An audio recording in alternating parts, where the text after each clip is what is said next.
Hello student, आज हम आप लोगों को ऑपरेशन ऑन सेट्स, समुच्चयों पर संक्रियाएं आपको हम बताएंगे। तो सेट्स पे कौन कौन से ऑपरेशन हो सकते हैं। तो पहला है intersection of two sets, what is disjoint set, union of two sets. ये सारी चीजें हम आपको आज बताने वाले हैं अपने इस वीडियो में। तो सबसे पहले हम ले लेते हैं intersection of two set. What is intersection? मतलब इंटरसेक्शन का मतलब होता है कि दो चीज अगर दे रखी हैं, उनमें अगर जो कॉमन है तो उनको इंटरसेक्शन कहते हैं। सपोज सेट्स के मामले में अगर हमारे पास एक सेट है ए, उसमें हम लिख लेते हैं 1 2 3 एंड 4। एक सेट है बी, बी क्या है 3 4 5 एंड 6। अब ये दो सेट्स हैं। अब इनका अगर हम इंटरसेक्शन देखते हैं तो ए इंटरसेक्शन बी, इंटरसेक्शन को उल्टा यू की तरह लिखते हैं। ए प्रतिच्छेदन, हिंदी में इसको कहते हैं प्रतिच्छेदन। तो A intersection B equals to, अब देखिए दोनों में कॉमन क्या है 3 एंड 4, तो क्या आ जाएंगे 3 एंड 4। जो दोनों में कॉमन होते हैं वो कहलाते हैं इंटरसेक्शन। अब देखिए एक और हम ले लेते हैं, एक सेट है ऐसा ए 1 2 3 4, हम इसको वेन डायग्राम से शो कर रहे हैं। दूसरा सेट है बी, उसमें क्या है 3 4 5 6, इस तरह से हमारे पास है। अगर हमें इंटरसेक्शन दिखाना है तो हम क्या करेंगे, जो कॉमन है जो कॉमन है उनको दोनों सर्कल के बीच में रख देंगे। तो कौन कौन से कॉमन है 3 एंड 4, तो 3 एंड 4 और 1 2 5 एंड 6, ये हो गया ए और ये हो गया बी। तो इस तरह से हम इनको कह सकते हैं कि ए इंटरसेक्शन बी, ये ए इंटरसेक्शन बी हो गए। तो हम इनको वेन डायग्राम से भी दिखा सकते हैं। और कभी कभी ऐसा होता है कि जैसे एक सेट है ए बी सी और एक दूसरा सेट है बी, उसमें क्या है A B C D E, इस तरह से है। तो अगर हमें इंटरसेक्शन फाइंड करना है ए इंटरसेक्शन बी, तो ए इंटरसेक्शन बी, तो जो इनके बीच में आएंगे वो ए हो जाएगा और बाहर क्या हो जाएगा बी हो जाएगा। तो क्या आ गए ए बी सी, ये दोनों में है, जो दोनों में है वो इंटरसेक्शन है। और बचा कितना डी और ई, ये डी के जो इंटरसेक्शन नहीं है। तो हम यहां पे intersection means the common element of two sets. Intersection means दो समुच्चयों में जो कॉमन एलिमेंट होते हैं, जो कॉमन घटक होते हैं, उनको प्रतिच्छेदन कहते हैं। तो यहां पे कॉमन क्या था 3 एंड 4, यहां पे कॉमन क्या था ए बी सी। इस तरह से हम इंटरसेक्शन ऑफ टू सेट्स को फाइंड कर सकते हैं। इसके बाद आता है डिसजॉइंट सेट। आप डिसजॉइंट सेट किसे कहते हैं? ऐसे दो सेट्स जिनमें कोई भी एलिमेंट कॉमन न हो, ऐसे दो सेट्स जिसमें कोई भी एलिमेंट कॉमन न हो, उसको डिसजॉइंट सेट कहते हैं। तो दूसरा हमारा क्या टॉपिक था, disjoint set. Disjoint set, suppose हमारे पास ए है 1 2 3, एक दूसरा हमारे पास सेट है बी 4 5 6। अब यहां पे देखते हैं हम कि कुछ भी कॉमन नहीं, इन दोनों सेट्स में कुछ भी कॉमन नहीं है। तो सेट ए और सेट बी क्या कहलाएंगे, डिसजॉइंट सेट कहलाएंगे। इनको अगर हम वेन डायग्राम में शो करेंगे तो ये बिल्कुल अलग, इनका कोई भी पार्ट ओवरलैप नहीं करेगा। ए में 1 2 3 आ जाएगा और बी में 4 5 6। तो ऐसे सेट्स को हम क्या कहते हैं, डिसजॉइंट सेट्स कहते हैं। So disjoint sets are those set which have no common element. अगला है, तीसरा है union of two sets. Union of two sets को हम इस तरह से समझ सकते हैं कि संग, साथ में आए हुए सारे एलिमेंट। अगर हमारे पास दो सेट्स हैं ए और बी, तो ए सेट्स के और बी सेट्स के सारे एलिमेंट मिलकर यूनियन यानी संघ बनाते हैं। Suppose union of two sets, union of two sets में सपोज ए है, ए क्या है 1 2 3 4, और एक दूसरा सेट हमने ले लिया बी 3 4 5 7 9, सपोज ये बी हो गया। अब ए और बी के सारे एलिमेंट इन द सेंस कि ऐसे एलिमेंट जो कॉमन है, जो 2 बार आए हैं, वो सब भी एक ही बार लिखे जाएंगे, उनको हम यूनियन कहते हैं। तो यूनियन में क्या आ जाएगा हमारा कि अगर हम यूनियन लेना चाहें तो यहां पे देखिए ए यूनियन बी में हमें क्या मिलेगा, सारे के सारे एलिमेंट। तो सारे के सारे एलिमेंट मीन्स 1 2 3 4, 3 और 4 दो बार आए लेकिन उनको एक ही बार लिखेंगे, 5 7 और 9। ये हम ए यूनियन बी को दर्शा सकते हैं। तो ए यूनियन बी मीन्स कि दो सेट्स उनके सारे के सारे एलिमेंट को एक साथ में लिख देना। अब सपोज हम इस तरह से लिख रहे हैं ए बी। अब यहां पे जब हमारा कौन कौन सा नंबर आएगा, 1 2 3 और 4 इसमें आ गए, 5 7 9। अगर हम इसको ए यूनियन बी कहते हैं तो ए यूनियन बी अगर कहेंगे तो ए यूनियन बी में क्या चीजें आ जाएंगी, देखिए ये पूरा का पूरा पार्ट ए यूनियन बी आ जाएगा, पूरा का पूरा पार्ट, मतलब 1 2 3 4 5 7 9, ये सारा का सारा यूनियन आ जाता है। और वहीं अगर हम इंटरसेक्शन की बात करते हैं, सेम चीज में अगर हम इंटरसेक्शन ले लें ए इंटरसेक्शन बी, तो ए इंटरसेक्शन बी में हमने 2 बनाए, ये सपोज क्या है ए और ये है बी, यहां ए और बी। ए में कौन कौन से घटक थे, 1 2 3 एंड 4, यहां पे 5 7 और 9। अगर हम इंटरसेक्शन कहते हैं ए इंटरसेक्शन बी, तो इंटरसेक्शन में हमें कौन सी चीजें आती हैं, इंटरसेक्शन में जो पार्ट आएगा ए इंटरसेक्शन बी, वो सिर्फ इतना पार्ट आएगा, ये पार्ट ए इंटरसेक्शन बी का होगा, जिसको हम इस रेड कलर के लाइन से समझ सकते हैं। इसके बाद आता है number of elements in two sets, या number of elements in any set. किसी भी सेट में कितने एलिमेंट हैं उसको हम कैसे हम फाइंड कर सकते हैं। तो number of element in sets, अब number of element in set में क्या आ गया, जैसे एक हमारे पास एक है ए क्या है, उसमें हमने लिख दिया ए बी सी डी, और एक है हमारे पास सेट डी, उसमें C D E F G, और एक सी है उसमें आ गया ए और बी। अब नंबर ऑफ एलिमेंट्स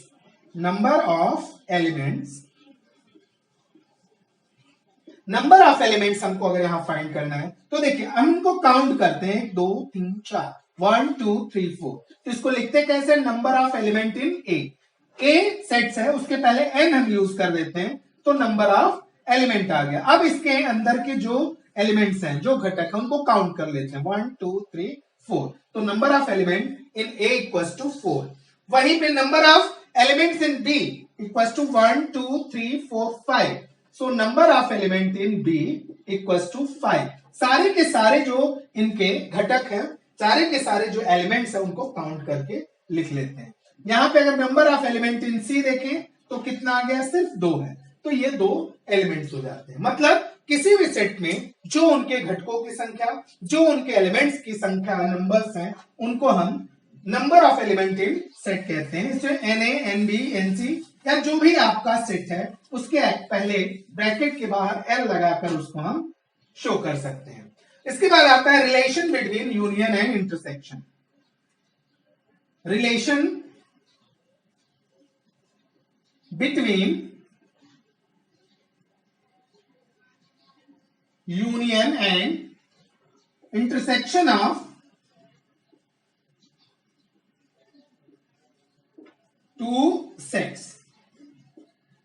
तो अब 2 सेट यूनियन है और जो इंटरसेक्शन उनमें क्या रिलेशन है, उसके लिए एक फॉर्मूला है, वो फॉर्मूला आपको हमेशा याद रखना होगा। सपोज दो सेट हैं ए और बी, ये दो सेट्स हैं।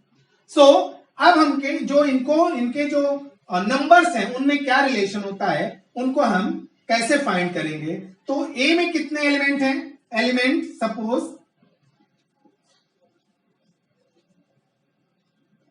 elements in A equals to number of A, elements in B equals to number of B, इस तरह से है। तो एक रिलेशन आएगा कि number of A union B and number of A intersection B के बीच एक रिलेशन बनता है। वो क्या है, उसको हम इस फॉर्मूले से बता सकते हैं कि number of A union B equals to number of A plus number of B minus number of A intersection B. इस तरह से हम इनके दो सेट्स के जो नंबर ऑफ एलिमेंट्स हैं उनके रिलेशन को हम इस फॉर्मूले से फाइंड कर सकते हैं। तो जो आज हमने पढ़ाया उसको हम एक्सरसाइज के रूप में अब हम सॉल्व करेंगे। तो एक्सरसाइज सॉल्व करने के लिए हम स्टार्ट करते हैं exercise 1.4।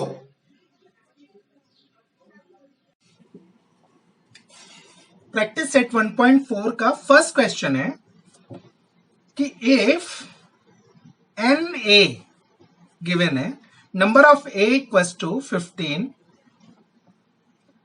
Number of A union B equals to 29,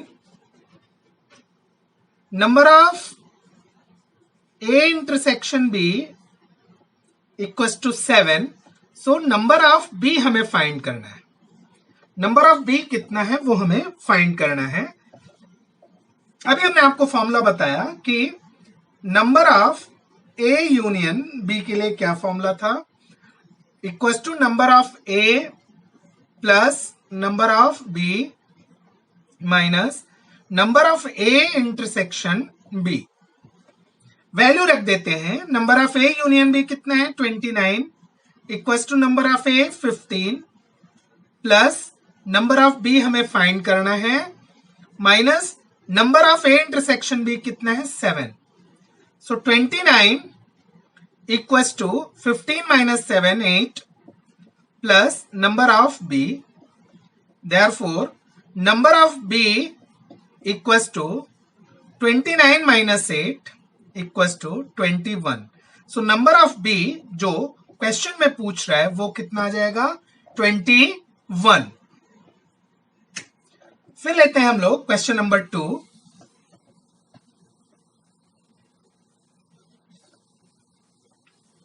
question number 2 कह रहा है कि in a hostel there are 125 student. तो total student, second question, total student के नंबर्स कितने हैं 125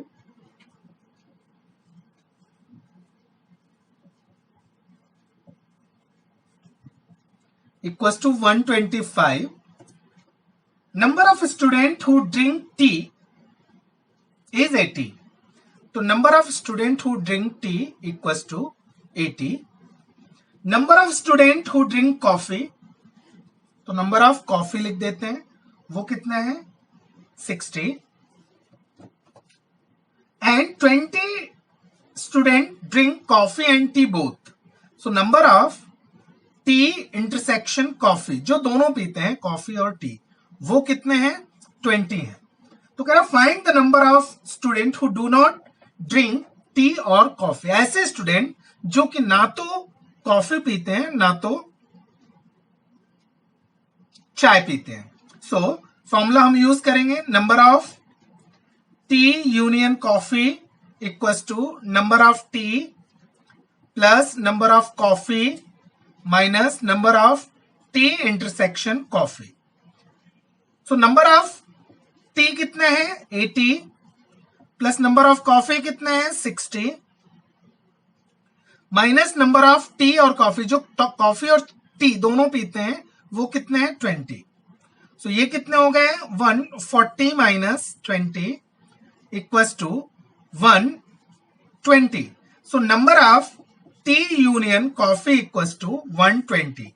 तो ये टी यूनियन कॉफी है. अब 125 टोटल स्टूडेंट थे, उनमें से 120 बच्चे या तो कॉफी पीते हैं या तो चाय पीते हैं. तो कितने बच्चे नहीं पीते हैं? So student who do not drink tea और कॉफी, ऐसे बच्चे जो ना तो टी पीते हैं, चाय पीते हैं, ना तो कॉफी पीते हैं, इक्वल्स टू टोटल स्टूडेंट 125 थे, उसमें से 120 स्टूडेंट या तो चाय या तो कॉफी पीते हैं. तो 5 स्टूडेंट ऐसे हैं जो ना तो चाय पीते हैं ना तो कॉफी पीते हैं. ये तो था second question of exercise number 1.4. आते हैं अब हम लोग क्वेश्चन नंबर 3. क्वेश्चन नंबर 3 क्या कह रहा है? In competitive exam 50 student passed in English. English में 50 स्टूडेंट पास हो गए. तो number of student in English E लिख दीजिए, वो कितने पास हुए हैं? 50. Number of student in mathematics equals to 60. तो मैथमेटिक्स के लिए एम लिख देते हैं, वो कितने हैं? 60 हैं. 40 स्टूडेंट पास्ड इन बोथ. तो number of English intersection maths equals to 40 student. And none of them failed in both the subject. Find the number of students who passed at least one of the subject. ऐसे student कितने हैं जो कम से कम एक subject में पास हुए हैं? मतलब हमें क्या फाइंड करना? Number of English in union maths.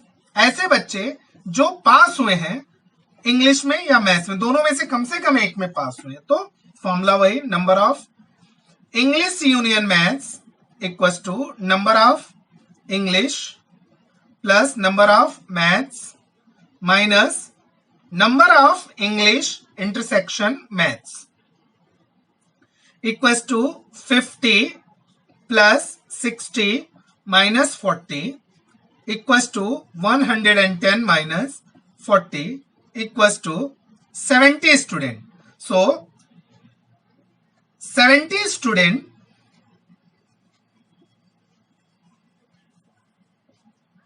passed at least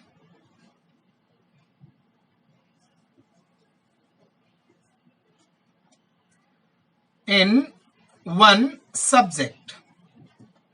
तो 70 स्टूडेंट किसी न किसी सब्जेक्ट में वो पास हो, कम से कम एक सब्जेक्ट में तो वो पास हो गए. नेक्स्ट क्वेश्चन आता है क्वेश्चन नंबर 4. फोर्थ क्वेश्चन क्या कह रहा है कि survey conducted to know the hobby of 220 student. Total student कितने हैं?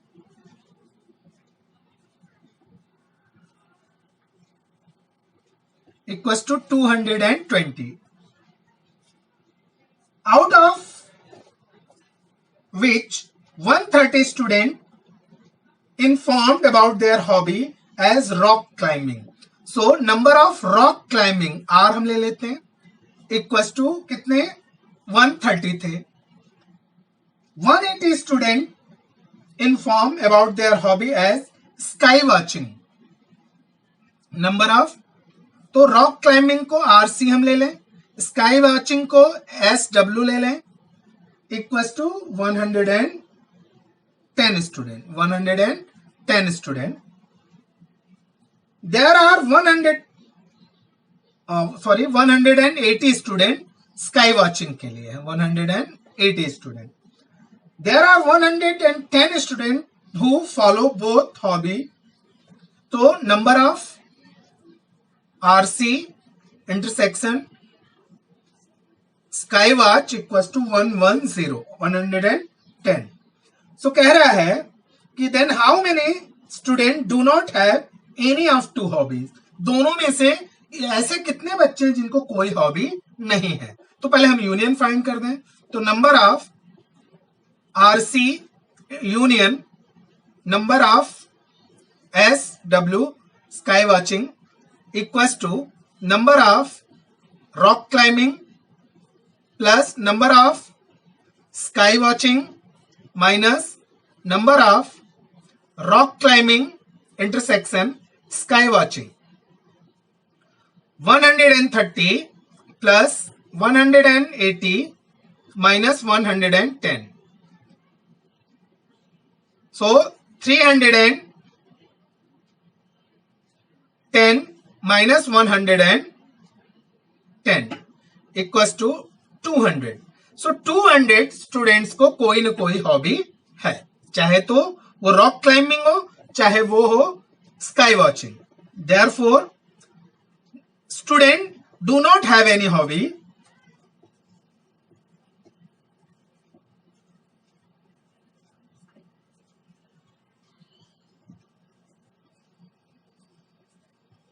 Equals to 220 total student. उसमें से हम 200 को माइनस कर देंगे तो 20 स्टूडेंट्स जो हैं उनको कोई हॉबी नहीं है. ये तो एक पार्ट हुआ. How many of them follow the hobby of rock climbing only. उसमें से कितने ऐसे स्टूडेंट हैं जिनको कि सिर्फ रॉक क्लाइंबिंग है, और how many student follow the hobby sky watching only. So only rock climbing equals to, rock climbing के लिए कितने थे 130 माइनस 110 दोनों के थे, इक्वल्स टू कितने आ गए 20 स्टूडेंट सिर्फ और सिर्फ रॉक क्लाइंबिंग करते हैं, और only sky watching equals to 180 minus 110 दोनों में ही हॉबी रखते हैं. तो कितने हो गए 70 स्टूडेंट ऐसे हैं जो सिर्फ और सिर्फ स्काई वॉचिंग करते हैं. तो ये तो रहा हमारा फोर्थ सम.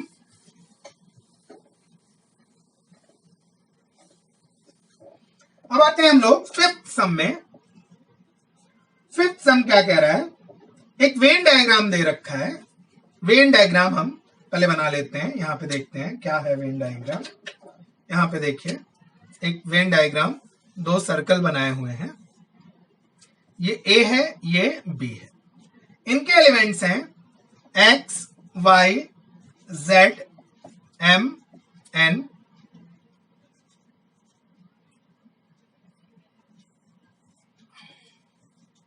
S, T, P, Q, R. ये हमारा एक यूनिवर्सल सेट है, और उनमें ए और बी दो सेट्स हैं. अब इसमें से वो थोड़े से क्वेश्चन कर रहा है कि सेट ए हमें फाइंड करना है. तो ए में देखिए क्या क्या है, एक्स ये ए है और ये बी है. X Y Z M N, X Y Z M N, X Y Z M N. Set B equals to P Q R M N, P Q R M और एन. ये आ गए. A union B, A union B में देखिए बेटा जो सारे के सारे आएंगे एलिमेंट, जो कॉमन है वो भी और भी सारे. तो X Y Z M N P Q और आर, ये ए यूनियन बी आ गए. यूनिवर्सल सेट में क्या आ जाएंगे, यूनिवर्सल सेट में सारे आ जाएंगे. So X Y Z M N P Q R S और टी, ये यूनिवर्सल सेट में आ जाएंगे सारे के सारे एलिमेंट जो पूरे के पूरे फिगर में है. अब ए डैश ये था हमारा फर्स्ट, सेकेंड, थर्ड, फोर्थ, और ये हमारा हो जाएगा फिफ्थ. ए डैश मींस जो ए में ना हो बट यूनिवर्सल सेट में हो. तो ए में कौन से नहीं है, X Y Z M N. X Y Z M N को छोड़ दीजिए, उसके बाद सारे के सारे को लिख लीजिए. मतलब क्या आ जाएंगे पी क्यू आर एस और टी, ये हो गए ए डैश. सिक्स्थ है बी डैश. बी डैश में क्या आ जाएंगे, बी के सारे, ये बी है पूरा, इनको छोड़ दीजिए, बाकी जो बचे हुए हैं means X Y Z S और टी, ये बी डैश हो गए। अब ए यूनियन बी डैश, ये हो गया हमारा 6th one, A union B dash. तो ए यूनियन बी डैश में ए यूनियन बी है, ए यूनियन बी जो है उसके अलावा जो है, तो ए यूनियन बी में ये पूरे के पूरे आ रहे हैं, ये दोनों सर्कल आ रहे हैं, उसके बाहर दो ही नंबर्स बचते हैं और वो कौन है, एस और टी है। तो इस तरह से हमारा ये एक्सरसाइज फिनिश।